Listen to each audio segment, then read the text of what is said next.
Hello Canada TV programme ਵੇਖ ਰਹੇ ਆਪ ਸਭ ਦਰਸ਼ਕਾਂ ਨੂੰ ਮੇਜਰ ਸਿੰਘ ਨਾਗਰਾ ਵੱਲੋਂ ਪਿਆਰ ਭਰੀ ਸਤਿ ਸ਼੍ਰੀ ਅਕਾਲ। ਔਰ ਅੱਜ ਦੇ ਇਸ ਖਾਸ ਪ੍ਰੋਗਰਾਮ ਦੇ ਵਿੱਚ ਅਸੀਂ ਇੱਕ ਖਾਸ ਸ਼ਖਸੀਅਤ ਦੇ ਨਾਲ ਤੁਹਾਡੀ ਮੁਲਾਕਾਤ ਕਰਵਾਉਣ ਜਾ ਰਹੇ ਹਾਂ ਜੀ। ਔਰ ਜਿਵੇਂ ਕਿ ਤੁਸੀਂ ਜਾਣਦੇ ਹੋ ਕਿ ਕਿਸੇ ਵੀ ਸਭਿਅਤਾ ਨੂੰ ਜਾਣਨ ਦੇ ਲਈ ਜਾਂ ਕਿਸੇ ਵੀ ਜਿਹੜੀ ਮਨੁੱਖ ਦਾ ਜਿਹੜਾ ਜ਼ਿੰਦਗੀ ਦਾ ਜਿਹੜਾ ਪੜਾਅ ਹੈ ਉਹ ਕਿਵੇਂ ਫੇਜ਼ ਟੂ ਫੇਜ਼ ਉਹ ਕਿਵੇਂ ਬਦਲਿਆ, ਕਿਵੇਂ ਉਹ ਵਿਕਸਿਤ ਹੁੰਦਾ ਹੈ ਐਵੋਲੂਸ਼ਨ ਤੋਂ ਲੈ ਕੇ ਮਨੁੱਖ ਬਣਨ ਤੱਕ, ਤੇ ਮਨੁੱਖ ਬਣਨ ਤੋਂ ਲੈ ਕੇ ਅਜੋਕੇ ਸਮਿਆਂ ਦੇ ਦੌਰਾਨ ਜਿੱਥੇ ਕਿ ਅਸੀਂ ਆਪਾਂ ਐਡਵਾਂਸ ਲਾਈਫ ਜਾਂ ਟੈਕਨੋਲੋਜੀ ਦੇ ਜ਼ਮਾਨੇ ਦੀ ਗੱਲ ਕਰਦੇ ਹਾਂ।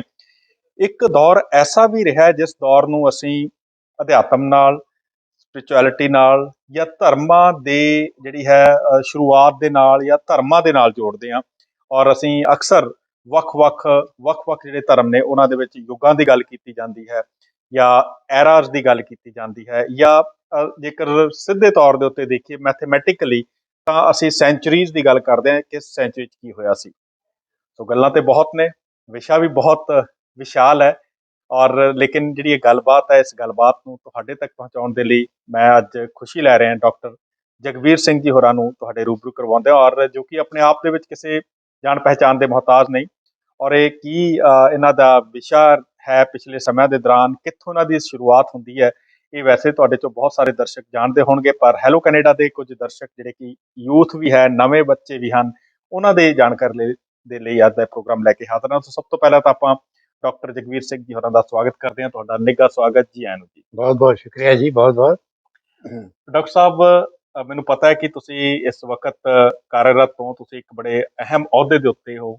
ਔਰ ਮੈਂ ਸਭ ਤੋਂ ਪਹਿਲਾਂ ਤਾਂ ਚਾਹਾਂਗਾ ਕਿ ਤੁਸੀਂ ਅਹੁਦੇ ਬਾਰੇ ਦੱਸੋ ਜਿੱਥੇ ਤੁਸੀਂ ਇਸ ਵਕਤ ਸੇਵਾ ਨਿਯੁਕਤ ਕਰ ਰਹੇ ਹੋ, ਔਰ ਨਾਲ ਦੀ ਨਾਲ ਫਿਰ ਆਪਣਾ ਜਿਹੜਾ ਤੁਹਾਡਾ ਵਿਸ਼ਾ ਉਹਦੇ ਬਾਰੇ ਜਾਣਨਾ ਪਾਓ। ਮੈਂ ਪੰਜਾਬ ਕੇਂਦਰੀ ਯੂਨੀਵਰਸਿਟੀ ਬਠਿੰਡਾ ਵਿੱਚ ਚਾਂਸਲਰ ਦੇ ਅਹੁਦੇ ਤੇ ਕੰਮ ਕਰ ਰਿਹਾ ਜੀ। ਇਹ 5 ਸਾਲ ਦਾ ਅਹੁਦਾ ਹੁੰਦਾ ਜੀ, ਔਰ ਤਕਰੀਬਨ 2.5 ਸਾਲ ਤੋਂ ਮੈਂ ਪੰਜਾਬ ਸੈਂਟਰਲ ਯੂਨੀਵਰਸਿਟੀ ਬਠਿੰਡਾ ਵਿਖੇ ਚਾਂਸਲਰ ਦੇ ਤੌਰ ਤੇ ਮੈਂ ਇਹ ਕਾਰਜ ਕਰ ਰਿਹਾ। ਬਹੁਤ ਅੱਛੀ ਜੀ। ਔਰ ਮੈਂ ਸਮਝਦਾ ਕਿ ਸਾਡੇ ਬਹੁਤ ਸਾਰੇ ਜਿਹੜੇ ਦਰਸ਼ਕ ਹਨ ਉਹਨਾਂ ਦੇ ਵਿੱਚੋਂ ਬਹੁਤ ਸਾਰੇ ਐਸੇ ਵੀ ਹੋਣਗੇ ਜਿਹੜੇ ਕਿ ਉਸ ਯੂਨੀਵਰਸਿਟੀ ਤੋਂ ਤੁਹਾਡੇ ਕੋਲੋਂ ਪੜ੍ਹ ਕੇ ਆਏ ਹੋਣਗੇ, ਔਰ ਜਿਹੜੇ ਕਿ ਇਸ ਵਕਤ ਆਪਣੇ ਆਪਣੇ ਕੰਮਾਂ 'ਚ ਹੋਣਗੇ। ਡਾਕਟਰ ਸਾਹਿਬ, ਗੱਲ ਮੈਂ ਭੂਮਿਕਾ 'ਚ ਆਖੀ ਸੀ ਕਿ ਸਦੀ ਦਰ ਸਦੀ ਨਾ ਜੀ ਕੋਈ ਮਿਸ਼ਨ, ਕੋਈ ਫਿਲਾਸਫੀ, ਕੋਈ ਐਸੀ ਸੋਚ ਜਾਂ ਕੋਈ ਐਸਾ ਜਿਹਨੂੰ ਆਪਾਂ ਫਿਰ ਬਾਅਦ ਧਰਮ ਦਾ ਨਾਂ ਦੇ ਦਿੰਦੇ ਹਾਂ, ਉਹ ਆਉਂਦਾ।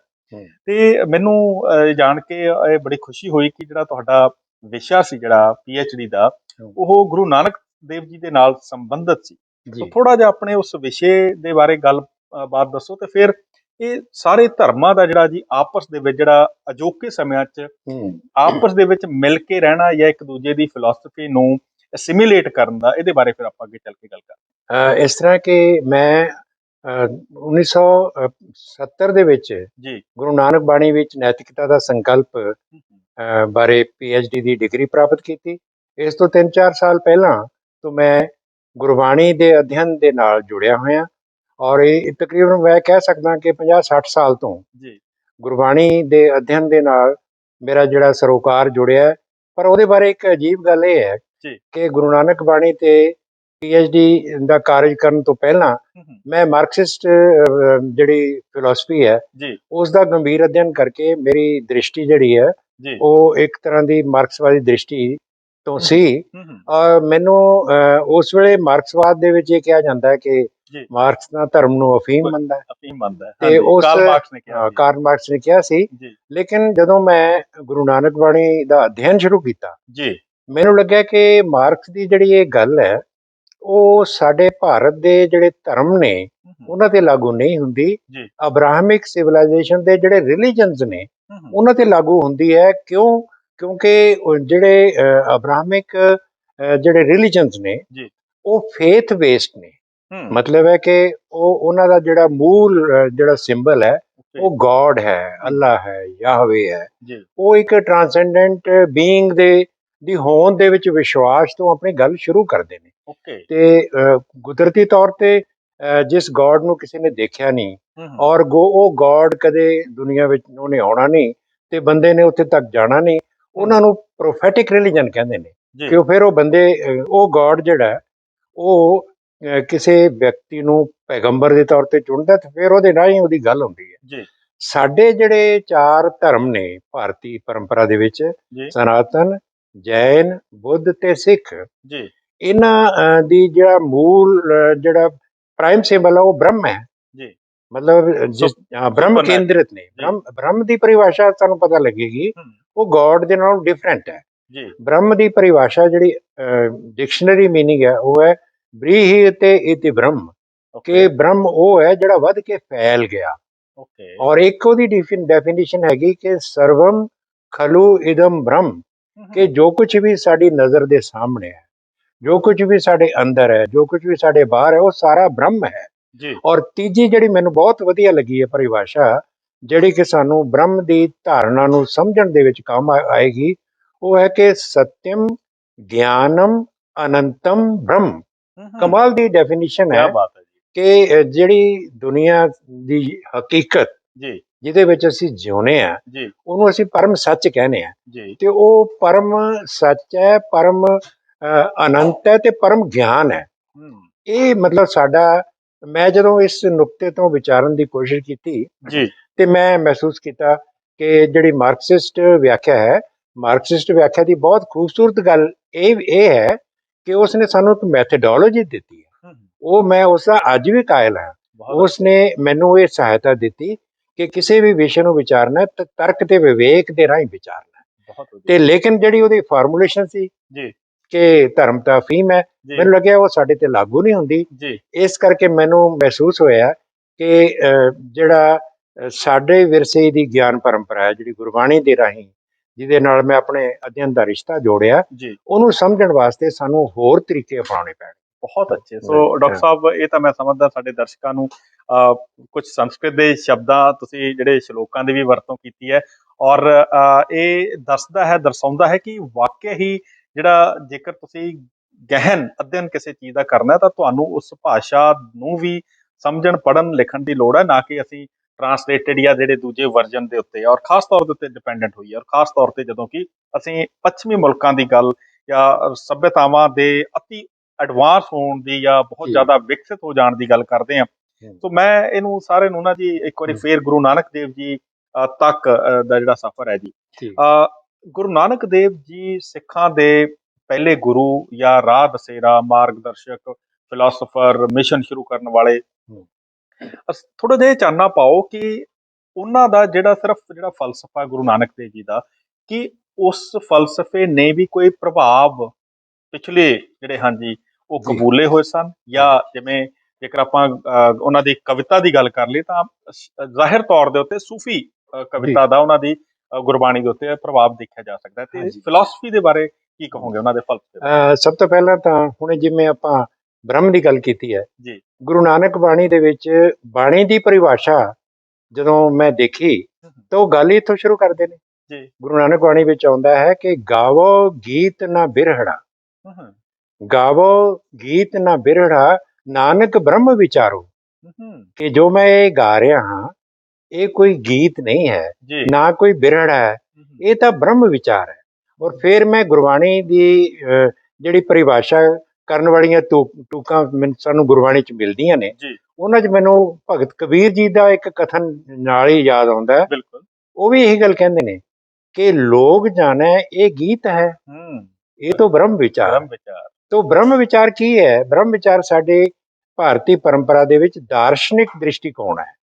ਬ੍ਰਹਮ ਦਾ ਮਤਲਬ ਇੱਕ ਅਲਟੀਮੇਟ ਰਿਐਲਿਟੀ ਹੈ, ਤੇ ਉਸ ਅਲਟੀਮੇਟ ਰਿਐਲਿਟੀ ਨੂੰ ਵਿਚਾਰਨ ਦੀ ਜਿਹੜੀ ਗੱਲ ਹੈ ਉਹ ਦਾਰਸ਼ਨਿਕ ਚਿੰਤਨ ਦੇ ਰਾਹੀਂ ਹੁੰਦੀ ਹੈ। ਤੇ ਮੈਨੂੰ ਲੱਗਿਆ ਕਿ ਗੁਰੂ ਨਾਨਕ ਦੇਵ ਜੀ ਨੇ ਆਪਣੀ ਪਰੰਪਰਾ ਤੋਂ ਜਿਹੜਾ ਬ੍ਰਹਮ ਦਾ ਇੱਕ ਅਲਟੀਮੇਟ ਪ੍ਰਤੀਕ ਆ ਉਹਨੂੰ ਲਿਆ, ਫਿਰ ਉਸ ਦੇ ਆਲੇ ਦੁਆਲੇ ਆਪਣਾ ਚਿੰਤਨ ਰੱਖ ਕੇ ਬਹੁਤ ਖੂਬਸੂਰਤ ਅੰਦਾਜ਼ ਦੇ ਨਾਲ ਉਹਨਾਂ ਨੇ ਪਰੰਪਰਾ ਦੇ ਨਾਲ ਇੱਕ ਡਾਇਲੋਗ ਦਾ ਰਿਸ਼ਤਾ ਜੋੜਿਆ।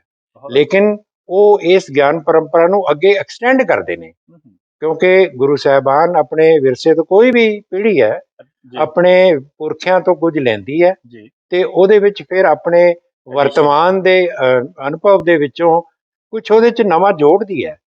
ਤੇ ਮੈਨੂੰ ਲੱਗਦਾ ਕਿ ਗੁਰਬਾਣੀ ਜਿਹੜੀ ਹੈ ਉਹ ਸਾਡੇ ਦੇਸ਼ ਦੀ ਗਿਆਨ ਪਰੰਪਰਾ ਦੀ ਇੱਕ ਨਿਰੰਤਰਤਾ ਦੇ ਵਿੱਚ ਆਉਂਦੀ ਹੈ, ਲੇਕਿਨ ਉਸ ਨੂੰ ਅੱਗੇ ਆਪਣੇ ਜੀਵਨ ਅਨੁਭਵ ਦੇ ਰਾਹੀਂ ਉਸ ਨੂੰ ਹੋਰ ਵਿਕਸਿਤ ਕਰਦੀ ਹੈ, ਸਿਖਰ ਤੇ ਪਹੁੰਚਾਉਂਦੀ ਹੈ। ਬਹੁਤ ਅੱਛੇ। ਤੋਂ ਮੈਂ ਆਪਣੇ ਦਰਸ਼ਕਾਂ ਨੂੰ ਦੱਸਦੇ ਹਾਂ ਕਿ ਜਦੋਂ ਅਸੀਂ ਉਪਨਿਸ਼ਦਾਂ ਦੀ ਗੱਲ ਕਰਦੇ ਹਾਂ ਜਾਂ ਅਸੀਂ ਉਸ ਉਸ ਸਮੇਂ ਦੇ ਪੁਰਾਤਨ ਜਿਹੜੇ ਗ੍ਰੰਥਾਂ ਦੀ ਗੱਲ ਕਰਦੇ ਹਾਂ, ਜਿਹੜੇ ਕਿ ਸਨਾਤਨ ਧਰਮ ਦਾ ਜੇਕਰ ਆਪਾਂ ਕਹੀਏ ਮੂਲ ਜਿਹੜਾ ਆਧਾਰ ਜਿਹੜੇ ਹਨ, ਸੋ ਉਹਨਾਂ ਨੂੰ ਜੇਕਰ ਆਪਾਂ ਕਹੀਏ ਕਿ ਉਹਨਾਂ ਨੂੰ ਅੱਗੇ ਤੋਰਨ ਦੀ ਜਿਹੜੀ ਗੱਲ ਆ ਉਹ ਗੁਰੂ ਨਾਨਕ ਦੇਵ ਜੀ ਨੇ ਗੁਰੂ ਨਾਨਕ ਬਾਣੀ 'ਚ, ਜਿਵੇਂ ਤੁਸੀਂ ਕਹਿ ਲਓ, ਜਾਂ ਆਮ ਤੌਰ ਦੇ ਉੱਤੇ ਜੇਕਰ ਆਪਾਂ ਅੱਜ ਦੇ ਸ਼ਬਦਾਂ ਦੇ ਵਿੱਚ ਗੁਰਬਾਣੀ ਦੀ ਜੇਕਰ ਆਪਾਂ ਗੱਲ ਕਰ ਲਈ, ਉਹ 'ਚ ਕਹੀ ਆ। ਡਾਕਟਰ ਸਾਹਿਬ, ਇਹ ਤਾਂ ਸੁਭਾਵਿਕ ਹੈ ਕਿ ਇੱਕ ਸਦੀ, ਜਿਹੜੀਆਂ ਕਈ ਸਦੀਆਂ ਤੋਂ ਕੋਈ ਫਲਸਫਾ ਚੱਲਿਆ ਆ ਰਿਹਾ, ਜਾਂ ਆਪਾਂ ਉੱਦਾਂ ਵੀ ਜੀਵਨ ਪੱਧਤੀ ਦੇ ਵਿੱਚ ਜੇਕਰ ਕੋਈ ਆਪਾਂ ਖਾਣ ਪੀਣ ਦੀਆਂ ਗੱਲਾਂ ਦੀ ਗੱਲ ਕਰ ਲਈ, ਤਾਂ ਉਹ ਵੀ ਸਦੀ ਦਰ ਸਦੀ ਉਹ ਚਲਦੀਆਂ ਉਹ ਕੋਈ ਨਾ ਕੋਈ ਹੋਰ ਰੂਪ ਲੈ ਕੇ ਉਹ ਆਪਾਂ ਨੂੰ ਕੈਰੀ ਔਨ ਕਰਦੇ ਆ, ਕਿਉਂਕਿ ਉਹ ਸਾਡੇ ਜੀਵਨ ਦਾ ਇੱਕ ਆਧਾਰ ਹੁੰਦੀਆਂ ਨੇ। ਮੂਲ ਸਾਡੇ ਜੀਵਨ ਨੂੰ ਜੇਕਰ ਆਪਾਂ ਕਹੀਏ ਤਾਂ ਖਾਣ ਪੀਣ ਔਰ ਜਿਹੜੀ ਇਹ ਸੋਚ, ਜਿਹੜੀ ਬੋਲੀ ਆ, ਉਹ ਸਾਨੂੰ ਇੱਕ ਪ੍ਰਦਾਨ ਕਰਦੀ ਹੈ ਇੱਕ ਜੀਣ ਦਾ ਇੱਕ ਸਲੀਕਾ ਰਸਤਾ। ਗੁਰੂ ਨਾਨਕ ਦੇਵ ਜੀ ਦੀ ਜਿਹੜੀ ਗੁਰੂ ਨਾਨਕ ਦੇਵ ਜੀ ਦੀ ਬਾਣੀ ਹੈ, ਜੇਕਰ ਇਹ ਆਪਾਂ ਅੱਜ ਤੁਸੀਂ ਬਤੌਰ ਇੱਕ ਚਿੰਤਕ, ਬਤੌਰ ਇੱਕ ਜੇਕਰ ਆਪਾਂ ਕਹੀਏ ਕਿ ਇੱਕ ਮਾਰਕਸਵਾਦੀ ਸੋਚ ਤੋਂ ਬਾਅਦ ਫਿਰ ਜਦੋਂ ਅਸੀਂ ਇਸ ਪਾਸੇ ਵੱਲ ਨੂੰ ਆਉਂਦੇ ਹੋ, ਸੋਚਾਂ ਸਾਰੀਆਂ ਹੀ ਬੜੀਆਂ ਬਿਹਤਰ ਹੁੰਦੀਆਂ ਨੇ ਜੀ। ਔਰ ਇਹ ਅਕਸਰ ਕਿਹਾ ਜਾਂਦਾ ਹੈ ਕਿ ਜਿਹੜੇ ਮਾਰਕਸਵਾਦੀ ਨੇ ਉਹ ਕ੍ਰਿਟਿਕਸ ਬੜੇ ਹੁੰਦੇ ਨੇ, ਉਹ ਖਾਸ ਤੌਰ ਤੇ ਧਰਮ ਦੀ ਜੇਕਰ ਆਪਾਂ ਗੱਲ, ਪਰ ਕਿਉਂਕਿ ਤੁਸੀਂ ਉੱਕਾ ਹੀ ਟੋਟਲੀ ਜਿਹੜਾ ਇੱਕ ਵਿਸ਼ਾ ਜਿਹੜਾ ਤੁਸੀਂ ਤੁਹਾਡਾ ਉਹ ਜੀਵਨ ਦੀ ਦਾ ਰਾਹ ਹੀ ਤੁਹਾਡਾ ਉਹਦੇ ਉੱਤੇ ਹੈ, ਸਾਰਾ ਜਿਹੜਾ ਪੰਧ ਜਿਹੜਾ ਪਿਛਲਾ ਹੈ ਜੀ 50-60 ਸਾਲਾਂ ਦਾ, ਜਾਂ ਅਧਿਆਪਨ ਦਾ ਕਾਰਜ ਵੀ। ਸੋ ਗੁਰਬਾਣੀ ਮੌਜੂਦਾ ਸਮੇਂ ਜਿਹੜੀ ਹੈ ਉਹਦਾ ਜਿਹੜਾ ਰੋਲ ਹੈ ਜੀ, ਉਹਦੇ ਬਾਰੇ ਅਸੀਂ ਗੱਲ ਕਰਾਂਗੇ। ਇੱਕ ਛੋਟੀ ਜਿਹੀ ਬ੍ਰੇਕ ਲੈ ਲਈਏ, ਤੇ ਅੱਜ ਦਾ ਜਿਹੜਾ ਨੌਜਵਾਨ ਆ ਉਹ ਕਿਵੇਂ ਗੁਰਬਾਣੀ ਨੂੰ, ਜਾਂ ਜਿਹੜੇ ਹੋਰ ਵੀ ਜਿਹੜੇ ਇਸ ਵਕਤ ਪ੍ਰੋਗਰਾਮ ਨੂੰ ਦੇਖ ਰਹੇ, ਜਿਹੜੇ ਅਸੀਂ ਜੀ ਰਹੇ ਹਾਂ ਅੱਜ, ਤੇ ਗੁਰਬਾਣੀ ਜਾਂ ਸਨਾਤਨ ਧਰਮ ਦੀਆਂ ਜਿਹੜਾ ਫਲਸਫਾ ਹੈ ਉਹ ਸਾਡੇ ਜੀਵਨ ਨੂੰ ਹੋਰ ਬਿਹਤਰ ਮੌਜੂਦਾ ਸਮੇਂ ਦੇ ਵਿੱਚ ਕਿਵੇਂ ਬਣਾ ਸਕਦਾ ਹੈ, ਅਤੇ ਉਸ ਤੋਂ ਅਸੀਂ ਕੀ ਸਿੱਖ ਸਕਦੇ ਹਾਂ ਤਾਂ ਕਿ ਅਸੀਂ ਆਪਣੀ ਜੀਵਨ ਜਿਹੜਾ ਜੀ ਹੋਰ ਸੁਖਾਲਾ ਵਧੀਆ ਬਿਤਾ ਸਕੀਏ। ਸੋ ਇਸ ਵਿਸ਼ੇ ਦੇ ਉੱਤੇ ਗੱਲਬਾਤ ਇਸੇ ਤਰ੍ਹਾਂ ਜਾਰੀ ਰਹੇਗੀ। ਤੁਸੀਂ ਵੇਖਦੇ ਰਹੋ ਹੈਲੋ ਕੈਨੇਡਾ, ਤੁਹਾਡਾ ਆਪਣਾ ਸ਼ੋਅ।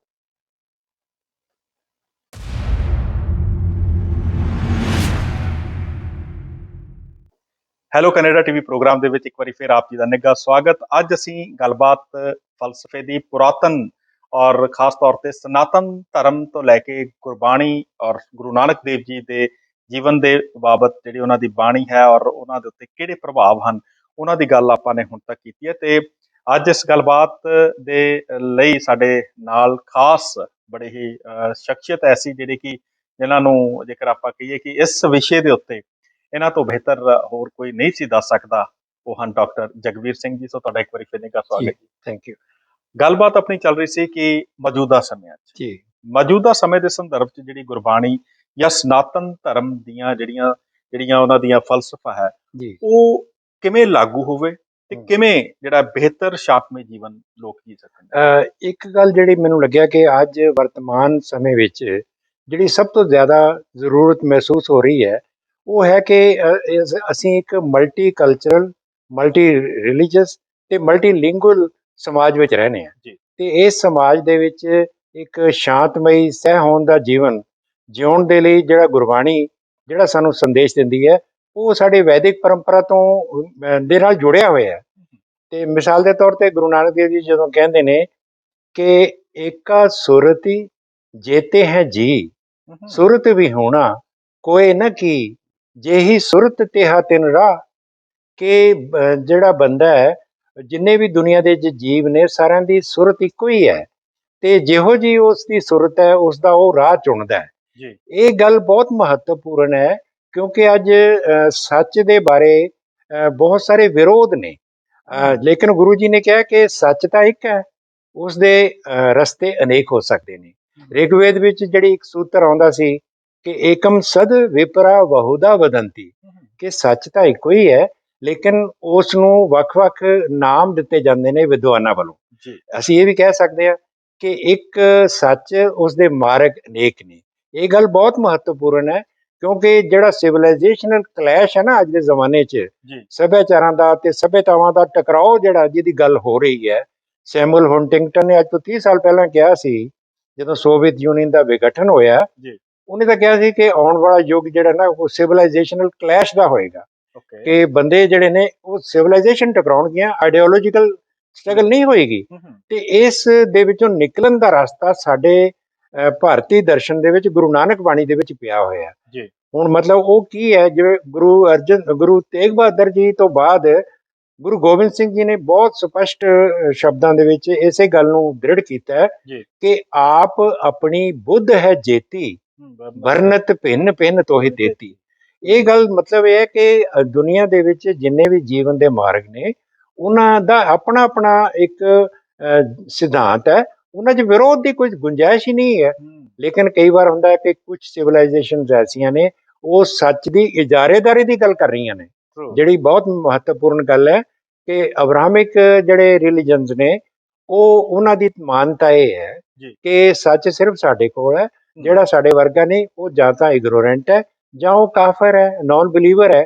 ਇਹ ਗੱਲ ਮੈਨੂੰ ਲੱਗਦਾ ਕਿ ਇੱਕ ਆਤਮ ਚਿੰਤਨ ਦੀ ਤੇ ਆਤਮ ਮੰਥਨ ਦੀ ਲੋੜ ਹੈ, ਇੱਕ ਰੈਨੇਸਾਂ ਦੀ ਲੋੜ ਹੈ ਇਹਨਾਂ ਧਰਮਾਂ, ਇਹਨਾਂ ਸਿਵਲਾਈਜੇਸ਼ਨ ਦੇ ਲੋਕਾਂ ਨੂੰ, ਕਿ ਅੱਜ ਦੇ ਮਲਟੀਪਲ ਜਿਹੜਾ ਸਮਾਜ ਹੈ ਉਹਦੇ ਵਿੱਚ ਸਾਨੂੰ ਦੂਸਰੇ ਨੂੰ ਉਹ ਇੱਕ ਬਰਾਬਰ ਦੀ ਥਾਂ ਦੇਣੀ ਪਵੇ, ਇਕੁਐਲਿਟੀ ਐਂਡ ਐਕਸੈਪਟੈਂਸ। ਤੇ ਗੁਰੂ ਨਾਨਕ ਦੇਵ ਜੀ ਤਾਂ ਕਹਿੰਦੇ ਨੇ ਕਿ ਦੂਜਾ ਕੌਣ, ਕਹਾਂ ਨਹੀਂ ਕੋਈ, ਏਕਸ ਤੇ ਸਭ ਉਪਤ ਹੋਈ। ਗੁਰੂ ਨਾਨਕ ਬਾਣੀ ਜਿਹੜੀ ਹੈ ਉਹ ਅੱਜ ਦੇ ਜਿਹੜੇ ਸਿਵਲਾਈਜੇਸ਼ਨ ਕਲੈਸ਼ ਨੂੰ ਮਿਟਾਉਣ ਦੇ ਲਈ ਇੱਕ, ਮੈਂ ਸਮਝਦਾ ਕਿ ਸੰਵਾਦ ਦੇ ਉੱਪਰ ਲੋੜ ਦਿੰਦੀ ਹੈ। ਬਹੁਤ ਵਧੀਆ ਜੀ। ਗੁਰੂ ਨਾਨਕ ਦੇਵ ਜੀ ਨੇ ਤਾਂ ਕਿਹਾ ਵੀ ਕਲੈਸ਼ ਨੂੰ ਸਿਰਫ ਸੰਵਾਦ ਰਾਹੀਂ ਹੱਲ ਕੀਤਾ ਜਾ ਸਕਦਾ। ਬਿਲਕੁਲ, ਉਹ ਅੱਜ ਕੱਲ ਦੇਖੋ ਇਹ ਕਿਤੇ ਨਾ ਕਿਤੇ ਰੂਪ ਦੇ ਵਿੱਚ ਇਹ ਲਾਗੂ ਵੀ ਹੁੰਦੀ ਹੈ ਕਿ ਟੇਬਲ ਟਾਕ ਦੀ ਜਿਹੜੀ ਆਪਾਂ ਗੱਲ ਕਰਦੇ ਹਾਂ, ਜਾਂ ਜਿਹਨੂੰ ਆਪਾਂ ਡਾਇਲੋਗ ਦੀ ਗੱਲ ਕਰਦੇ ਹਾਂ, ਕਨਵਰਸੇਸ਼ਨ ਦੀ ਗੱਲ ਕਰਦੇ ਹਾਂ। ਉਹ ਕਹਿੰਦੇ ਨੇ ਕਿ ਬੰਦੂਕਾਂ ਦੇ ਗੋਲੀਆਂ ਜਿਹੜੀਆਂ ਨੇ ਜੀ, ਉਹ ਕਿਸੇ ਮਸਲੇ ਦਾ ਹੱਲ ਨਹੀਂ ਹੁੰਦੀਆਂ, ਪਰ ਜਿਹੜੀ ਟੇਬਲ ਟਾਕ ਜਾਂ ਜਿਹੜੀ ਤੁਸੀਂ ਡਾਕਟਰ ਸਾਹਿਬ ਗੱਲ ਕਰ ਰਹੇ ਹੋ, ਪਰ ਮੈਂ ਥੋੜਾ ਜਿਹਾ ਤੁਹਾਡੇ ਵੱਲੋਂ ਜਿਹੜਾ ਯੂਥ ਹੈ ਜੀ, ਤੁਸੀਂ ਯੂਨੀਵਰਸਿਟੀ ਨਾਲ ਜਿਹੜਾ ਹੈ ਜੀ ਤੁਹਾਡਾ ਬਹੁਤ ਗੂੜਾ ਇਸ ਵਕਤ ਰਿਸ਼ਤਾ ਹੈ, ਔਰ ਤੁਹਾਡੇ ਕੋਲ ਨੌਜਵਾਨ ਜਿਹੜੇ ਬੱਚੇ ਬੱਚੀਆਂ ਉਹ ਪੜ੍ਹਨ ਆਉਂਦੇ ਨੇ ਵੱਖ-ਵੱਖ ਵਿਸ਼ਿਆਂ ਦੇ ਬਾਰੇ, ਸੋ ਉਹਨਾਂ ਦਾ ਤੁਸੀਂ ਕੀ ਸਮਝਦੇ ਹੋ ਕਿ ਕੀ ਉਹਨਾਂ ਨੂੰ ਵੀ ਜਿਹੜਾ ਧਰਮ ਦੀ ਗੱਲ ਜੇਕਰ ਆਪਾਂ ਕਰੀਏ, ਜਾਂ ਚਲੋ ਧਰਮ ਨਾਲੋਂ ਆਪਾਂ ਫਲਸਫੇ ਦੀ ਗੱਲ ਕਰ ਲੈਂਦੇ ਹਾਂ, ਤੇ ਇਹਦੇ ਨਾਲ ਜੋੜਨ ਦੇ ਬਾਰੇ ਇਹ ਕਿਉਂ ਕਿਹਾ ਜਾਣ ਲੱਗ ਪਿਆ ਕਿ ਉਹ ਦੂਰ ਜਾ ਰਹੇ ਨੇ, ਉਹ ਨਹੀਂ ਜਿਹੜੇ ਇਸ ਨੂੰ ਮੰਨਣ ਦੇ ਵਾਲੇ ਪਾਸੇ, ਜਾਂ ਇੱਥੋਂ ਤੱਕ ਕਿ ਕਈ ਮੁਲਕਾਂ ਦੇ ਵਿੱਚ ਜਦੋਂ ਸਰਵੇ ਹੁੰਦੇ ਨੇ ਜੀ, ਤਾਂ ਉਹ ਕਈ ਲੋਕ ਆਪਣੇ ਆਪ ਨੂੰ ਧਾਰਮਿਕ ਦੀ ਬਜਾਏ ਨਾਸਤਿਕ ਵੀ ਕਹਾਉਣਾ ਬਿਹਤਰ ਸਮਝਦੇ ਨੇ। ਸੋ ਐਸੇ ਸਮੇਂ ਦੇ ਵਿੱਚ ਧਰਮ ਦੇ ਨਾਲੋਂ ਸਿਰਫ ਜਿਹੜਾ ਦਰਸ਼ਨ ਹੈ ਜਾਂ ਫਲਸਫਾ ਹੈ, ਫਿਲਾਸਫੀ ਹੈ, ਉਹਦਾ ਤੁਸੀਂ ਕਿੰਨਾ ਕੁ ਮਹੱਤਵ ਸਮਝਦੇ ਹੋ? ਮੈਂ ਸਮਝਦਾ ਕਿ ਜਿਹੜਾ ਸਾਡੀ ਪਰੰਪਰਾ ਵਿੱਚ ਜਿਹੜੀ ਧਰਮ ਦੀ ਪਰਿਭਾਸ਼ਾ ਹੈ, ਉਹ ਸਹੀ ਮਾਇਨੇ 'ਚ ਅੱਜ ਦੇ ਲੋਕਾਂ ਨੂੰ ਨਹੀਂ ਸਮਝ ਆ ਰਹੀ। ਮੈਂ ਗੁਰੂ ਨਾਨਕ ਬਾਣੀ ਦੇ ਵਿੱਚ ਧਰਮ ਦੀ ਜਿਹੜੀ ਪਰਿਭਾਸ਼ਾ ਉਸ ਤੋਂ ਗੱਲ ਸ਼ੁਰੂ ਕਰਨਾ ਚਾਹੁੰਦਾ। ਗੁਰੂ ਨਾਨਕ ਦੇਵ ਜੀ ਨੇ ਕਿਹਾ ਕਿ ਧੌਲ ਧਰਮ ਦਇਆ ਕਾ ਪੂਤ, ਸੰਤੋਖ ਥਾਪ ਰੱਖਿਆ ਜਨ ਸੂਤ। ਕਿ ਧਰਮ ਕੀ ਹੈ? ਉਹ ਕਹਿੰਦੇ ਨੇ ਧਰਮ ਤਾਂ ਇੱਕ ਉਹ ਬਲਦ ਹੈ ਜਿਹਦੇ ਸਿੰਘਾਂ ਦੇ ਉੱਪਰ ਸੰਸਾਰ ਟਿਕਿਆ ਹੋਇਆ ਹੈ, ਲੇਕਿਨ ਉਸ ਨੂੰ ਥਾਪਿਆ ਕੀ ਨੇ? ਉਸ ਨੂੰ ਦਇਆ ਨੇ, ਦਇਆ ਦਾ ਉਹ ਪੁੱਤਰ ਹੈ, ਤੇ ਸੰਤੋਖ ਨੇ ਉਸ ਨੂੰ ਥਾਪਿਆ। ਹੁਣ ਤੁਸੀਂ ਦੇਖੋ, ਧਰਮ ਦੀ ਇਹ ਪਰਿਭਾਸ਼ਾ ਨੈਤਿਕ ਕਦਰਾਂ ਕੀਮਤਾਂ ਦੀ ਪਰਿਭਾਸ਼ਾ ਹੈ, ਇਹ ਕੋਈ ਰਿਲੀਜਨ ਨਹੀਂ ਹੈਗਾ, ਨਾ ਕੋਈ ਇਹ ਮਜ਼ਹਬ ਹੈ। ਸਾਡੀ ਪਰੰਪਰਾ ਵਿੱਚ ਧਰਮ ਦਾ ਜਿਹੜਾ ਵਿਚਾਰ ਇੱਕ ਵੱਖਰੀ ਹੈ, ਉਹ ਮੋਰਲ ਆਰਡਰ ਦੇ ਰੂਪ ਵਿੱਚ ਹੈ। ਮਤਲਬ ਹੈ ਕਿ ਦੋ ਮਹੱਤਵਪੂਰਨ ਗੱਲਾਂ ਉਹਨਾਂ ਨੇ ਕਹਿ ਦਿੱਤੀਆਂ ਕਿ ਧਰਮ ਦੇ ਉੱਪਰ ਸਾਰੀ ਦੁਨੀਆ ਟਿਕੀ ਹੋਈ ਹੈ, ਕਿ ਮੋਰਲ ਆਰਡਰ ਤੋਂ ਬਿਨਾਂ ਸਮਾਜ ਦੀ ਹੋਂਦ ਸੰਭਵ ਨਹੀਂ। ਲੇਕਿਨ ਇਹਦੇ ਵਿੱਚ ਦੋ ਜਿਹੜੀਆਂ ਪ੍ਰਾਈਮ ਵੈਲਿਊਜ਼ ਨੇ ਨਾ, ਉਹ ਮੋਰਲ ਵੈਲਿਊਜ਼ ਨੇ। ਇੱਕ ਹੈ ਦਇਆ, ਦਇਆ ਅਸੀਂ ਦੂਸਰੇ ਤੇ ਕਰਦੇ ਹਾਂ, ਤੇ ਸੰਤੋਖ ਅਸੀਂ ਆਪਣੇ ਆਪ ਤੇ ਕਰਦੇ ਹਾਂ। ਤਾਂ ਇਹ ਮੋਰੈਲਿਟੀ ਦਾ ਬਿਹਤਰੀਨ ਮਾਡਲ ਹੈ ਜਿਹੜਾ ਗੁਰੂ ਨਾਨਕ ਦੇਵ ਜੀ ਨੇ ਧਰਮ ਦੀ ਪਰਿਭਾਸ਼ਾ ਦੇ ਨਾਲ ਜੋੜਿਆ। ਔਰ ਮੈਂ ਤਾਂ ਇਹ ਸਮਝਿਆ ਕਿ ਜਿਹੜਾ ਵੈਦਿਕ ਪਰੰਪਰਾ ਤੋਂ ਜਿਹੜੀ ਸਾਡੀ ਦੁਨੀਆ ਦੀ ਵਿਆਖਿਆ ਤੁਸੀਂ ਦੇਖੋ, ਰਿਗਵੇਦ ਵਿੱਚ ਦੋ ਧਾਰਨਾਵਾਂ ਨੇ, ਇੱਕ ਹੈ ਸਤਿਅਮ, ਇੱਕ ਹੈ ਰਿਤਮ। ਮਤਲਬ ਬਹੁਤ ਸਾਇੰਟੀਫਿਕ ਢੰਗ ਨਾਲ ਸਾਡੇ ਰਿਸ਼ੀਆਂ ਨੇ ਸਾਡੇ ਸੰਸਾਰ ਦੀ ਵਿਆਖਿਆ ਕੀਤੀ ਹੈ ਕਿ ਜਿਹੜਾ ਦਿਸਦਾ ਸੰਸਾਰ ਹੈ ਇਹ ਪਰਮ ਸੱਚ ਹੈ, ਪਰ ਇਹ ਪਰਮ ਸੱਚ ਕੋਈ ਅਲੋਕਾਰ ਨਹੀਂ ਹੈ, ਇਹਦੇ ਦੇयर ਆਰ ਲਾਜ਼ ਆਫ ਫੰਕਸ਼ਨਿੰਗ। ਉਹ ਹੈ ਰਿਤਮ। ਰਿਤਮ ਦਾ ਮਤਲਬ ਹੈ ਕਿ ਇੱਕ ਐਸਾ ਆਰਡਰ ਜਿਹੜਾ ਸ੍ਰਿਸ਼ਟੀ ਵਿੱਚ ਵਿਆਪਕ ਹੈ, ਜਿਹਨੂੰ ਗੁਰੂ ਨਾਨਕ ਦੇਵ ਜੀ ਹੁਕਮ ਕਹਿੰਦੇ, ਹੁਕਮੇ ਅੰਦਰ ਸਭ ਕੋ ਬਾਹਰ ਹੁਕਮ ਨਾ ਕੋਈ। ਤੇ ਮੈਨੂੰ ਲੱਗਿਆ ਕਿ ਜਿਹੜੀ ਗੁਰੂ ਸਾਹਿਬਾਨ ਦੀ ਸਾਰੀ ਰਚਨਾ ਹੈ, ਉਹ ਸਾਨੂੰ ਸਾਡੇ ਜਿਹੜੀ ਵਿਰਸੇ ਦੀ ਜਿਹੜੀ ਗਿਆਨ ਪਰੰਪਰਾ ਸੀ, ਉਹਨੂੰ ਨਵੇਂ ਮੁਹਾਵਰੇ ਵਿੱਚ, ਨਵੇਂ ਚਿੰਤਨ ਦੇ ਵਿੱਚ, ਨਵੇਂ ਦੌਰ ਦੇ ਵਿੱਚ ਉਹਨੂੰ ਰੀਜਨਰੇਟ ਕਰਕੇ ਪੇਸ਼ ਕਰ ਰਹੇ। ਉਸ ਤੋਂ ਅਸੀਂ ਬਹੁਤ ਕੁਝ ਗ੍ਰਹਿਣ ਕਰ ਸਕਦੇ ਹਾਂ। ਉਹ ਮਤਲਬ ਫਿਲੋਸਫੀ ਆਫ ਸਾਇੰਟੀਫਿਕ ਫਿਲੋਸਫੀ ਹੈ, ਉਹ ਕੋਈ ਐਸੀ ਚੀਜ਼ ਨਹੀਂ ਕਿ ਜਿਹੜੀ ਕਿਸੇ ਅਗਲੇ ਜਨਮ ਦੀ ਗੱਲ ਹੋਵੇ, ਨਹੀਂ, ਉਹ ਅੱਜ ਦੇ ਬੰਦੇ ਲਈ ਉਹਦੀ ਜ਼ਿੰਦਗੀ ਦੇ ਰੋਜ਼ਾਨਾ ਜੀਵਨ ਜਾਂਚ ਜਿਹੜੀ ਬਹੁਤ ਮਹੱਤਵਪੂਰਨ। ਬਹੁਤ ਅੱਛੇ ਜੀ। ਸੋ ਜੀ। ਮੈਂ ਸਮਝਦਾ ਕਿ ਸਾਡੇ ਦਰਸ਼ਕਾਂ ਨੂੰ ਇਸ ਗੱਲਬਾਤ ਤੋਂ ਜ਼ਰੂਰ ਕੁਝ ਨਾ ਕੁਝ ਸਿੱਖਣ ਨੂੰ ਔਰ ਸਮਝਣ ਨੂੰ ਮਿਲਿਆ ਹੋਵੇਗਾ। ਸੋ ਡਾਕਟਰ ਸਾਹਿਬ, ਤੁਹਾਡਾ ਜਿੱਥੇ ਮੈਂ ਸ਼ੁਕਰੀਆ ਅਦਾ ਕਰਦਾ, ਉੱਥੇ ਅਖੀਰ ਦੇ ਵਿੱਚ ਤੁਸੀਂ ਕੋਈ ਹੋਰ ਜਿਹੜੀ ਕੋਈ ਆਪਣੇ ਵੱਲੋਂ ਕੋਈ ਜਿਹੜਾ ਸੰਦੇਸ਼ ਜਾਂ ਜਿਵੇਂ ਅਜੋਕੇ ਸਮਿਆਂ ਦੇ ਹਮ, ਮੌਜੂਦਾ ਹਾਲਾਤਾਂ ਦੀ ਕਿਉਂਕਿ ਜੀ। ਗੱਲ ਹੈ, ਉਸ ਸੰਦਰਭ ਦੇ ਵਿੱਚ ਸਨਾਤਨ ਧਰਮ ਔਰ ਗਿਆਨ ਪਰੰਪਰਾ ਔਰ ਫਿਰ ਜਿਹੜਾ ਗੁਰਬਾਣੀ ਜਾਂ ਫਿਰ ਆਪਾਂ ਜੇ ਧਰਮਾਂ ਦੀ ਗੱਲ ਕਰ ਲਈਏ ਤਾਂ ਜਿਹੜੇ ਸਾਡੇ ਇਹ ਸਾਰੇ ਧਰਮ ਨੇ, ਜੀ। ਇਹ ਕਿੱਥੇ ਕੁ ਲੈ ਕੇ ਜਾਣਗੇ ਜੀ, ਕਿੱਥੇ ਕੁ ਮੈਂ ਜਾਂਦੇ ਦਿੰਦੇ ਨੇ?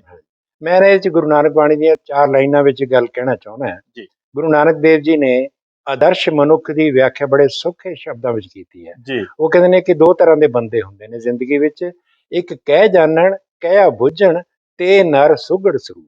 ਵਾਹ ਜੀ ਉਹ ਬੰਦੇ ਜਿਹੜੇ ਕਹਿਣਾ ਜਾਣਦੇ ਨੇ ਤੇ ਆਖੀ ਹੋਈ ਗੱਲ ਨੂੰ ਬੁੱਝ ਸਕਦੇ ਨੇ, ਉਹ ਸੁਗੜ ਸਰੂਪ ਨੇ। ਤੇ ਦੂਜੇ ਕਿਹੜੇ ਨੇ, ਉਹਨਾਂ ਨੂੰ ਧਿਆਨ ਚ ਰੱਖ ਕੇ ਦੇਖੋ, ਹਾਂਜੀ। ਸਾਰੀ ਗੱਲ ਸਮਝ ਆ ਜਾਂਦੀ। ਉਹ ਕਹਿੰਦੇ ਨੇ, ਇੱਕ ਨਾ ਨਾਦ ਨਾ ਬੇਦ ਨਾ ਗੀ ਰਸ, ਰਸ ਕਸ ਨਾ ਜਾਣੰਤ, ਇੱਕ ਨਾ ਸਿੱਧ ਨਾ ਬੁੱਧ ਨਾ ਅਕਲ ਸਰ, ਅੱਖਰ ਕਾ ਭਿਓ ਨਾ ਲਹੰਤ, ਨਾਨਕ ਤੇ ਨਰ ਅਸਲ ਖਰ, ਜੇ ਬਿਨ ਗੁਣ ਗਰਵ ਕਰ। ਬਹੁਤ ਮਤਲਬ ਹੈ ਕਿ ਜਿਹੜਾ ਇਹ ਗੁਰੂ ਸਾਹਿਬ ਦੇ ਸਾਹਮਣੇ ਆਈਡੀਅਲ ਮਨੁੱਖ ਕੌਣ ਹੈ? ਜਿਹੜਾ ਵੇਦ ਨੂੰ ਸਮਝਦਾ ਹੈ, ਵੇਦ ਮਤਲਬ ਗਿਆਨ ਹੈ, ਜੀ ਔਰ ਫਿਰ ਜਿਹੜਾ ਮਤਲਬ ਨਾਦ ਨੂੰ ਸਮਝਦਾ ਹੈ, ਵੇਦ ਨੂੰ ਸਮਝਦਾ ਹੈ, ਰਸਾਂ ਕਸਾਂ ਦਾ ਗਿਆਨ ਹੈ, ਜਿਸ ਦੇ ਕੋਲ ਸਾਹਿਤ ਦਾ ਗਿਆਨ ਹੈ, ਔਰ ਅੱਖਰ ਦਾ ਭੇਤ ਸਮਝਦਾ ਹੈ। ਬਹੁਤ ਅੱਛੇ। ਦੁਨੀਆ ਦੀ ਸਭ ਤੋਂ ਵੱਡੀ ਡਿਗਰੀ ਨੂੰ ਅਸੀਂ ਕਹਿੰਦੇ ਹਾਂ ਡਾਕਟਰ ਆਫ ਲੈਟਰਸ, ਤੇ ਗੁਰੂ ਸਾਹਿਬ ਕਹਿੰਦੇ ਨੇ ਕਿ ਅੱਖਰ ਦਾ ਭੇਤ ਜਿਹੜਾ ਹੈ, ਅੱਖਰ ਕੀ ਹੈ, ਉਹ ਹਕੀਕਤ ਜਿਹਦੀ ਕਦੇ ਖੁਰੇਗੀ ਨਹੀਂ। ਵਾਹ ਜੀ ਇਹ ਅਲਟੀਮੇਟ ਰਿਐਲਿਟੀ ਦੀਆਂ ਗੱਲਾਂ ਸਾਨੂੰ ਗੁਰੂ ਸਾਹਿਬ ਦੱਸਦੇ ਨੇ। ਅੱਜ ਜੇ ਗੁਰਬਾਣੀ ਨੂੰ ਅਸੀਂ ਪੜ੍ਹਾਂਗੇ ਤੇ ਵਿਚਾਰਾਂਗੇ, ਜੀ ਸਿਰਫ ਮੱਥਾ ਟੇਕਣ ਨਾਲ ਉਹਦਾ ਜਿਹੜਾ ਗਿਆਨ ਹੈ ਉਹ ਸਾਡੇ ਤੱਕ ਨਹੀਂ ਪਹੁੰਚੇਗਾ। ਮੈਂ ਸਿਰਫ ਇਹੀ ਬੇਨਤੀ ਕਰਨਾ ਚਾਹੁੰਦਾ ਨਵੀਂ ਜੀ। ਪੀੜ੍ਹੀ ਨੂੰ ਕਿ ਗੁਰਬਾਣੀ ਨੂੰ ਅਸੀਂ ਪੜ੍ਹੀਏ ਤੇ ਵਿਚਾਰੀਏ ਤੇ ਜਿਹੜਾ ਉਹਦਾ ਸੰਦੇਸ਼ ਹੈ ਉਸ ਨੂੰ ਗ੍ਰਹਿਣ ਕਰੀਏ। ਬਹੁਤ ਬਹੁਤ ਮਿਹਰਬਾਨੀ ਡਾਕਟਰ ਸਾਹਿਬ, ਧੰਨਵਾਦ। ਇਹ ਸੀ ਸਾਡਾ ਅੱਜ ਦਾ ਹੈਲੋ ਕੈਨੇਡਾ ਟੀਵੀ ਪ੍ਰੋਗਰਾਮ, ਔਰ ਉਮੀਦ ਹੈ ਤੁਹਾਨੂੰ ਜ਼ਰੂਰ ਪਸੰਦ ਆਇਆ ਹੋਵੇਗਾ, ਔਰ ਤੁਹਾਡੇ ਵਿਚਾਰ ਅਤੇ ਫੀਡਬੈਕ ਦੀ ਸਾਨੂੰ ਸਦਾ ਉਡੀਕ ਰਹਿੰਦੀ ਹੈ। ਆਉਣ ਵਾਲੇ ਪ੍ਰੋਗਰਾਮਾਂ ਦੇ ਵਿੱਚ ਹੋਰ ਜਾਣਕਾਰੀ ਲੈ ਕੇ ਇਸੇ ਤਰ੍ਹਾਂ ਹਾਜ਼ਰ ਹੋਵਾਂਗੇ। ਹੁਣ ਤੋਂ ਇਜਾਜ਼ਤ, ਸਤਿ ਸ਼੍ਰੀ ਅਕਾਲ ਜੀ।